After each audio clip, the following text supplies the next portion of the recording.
City mayor गोंडू Sudharani ने बताया है कि ग्रेटर वरंगल में आवारा कुत्तों और पालतू कुत्तों के तहफ्फुज के लिए खुसूसी इक़दाम किए जा रहे हैं।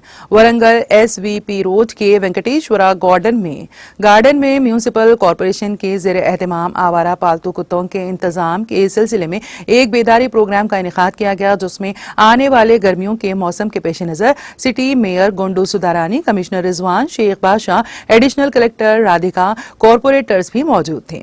इस तकरीब में M रवि गुंडेटी, नरेंद्र कुमार, पोशाला पदम पल्लियम पदम MHO राजेश मेमपा और दीगर अमले ने शिरकत की। गोंडू सुधारानी, कमिश्नर रिजवान शेख बादशाह ने कहा है कि लोगों को आवारा पालतू जानवरों से मुतासर होने से बचाने के लिए कॉरपोरेशन के ज़ेर एहतमाम खुसूसी इक़दाम किए जा रहे हैं। आने वाले मौसम गर्मा के पेश नज़र अवाम से अपील की है कि वो हुकाम से शुरू किए गए प्रोग्रामों में ताउन करें।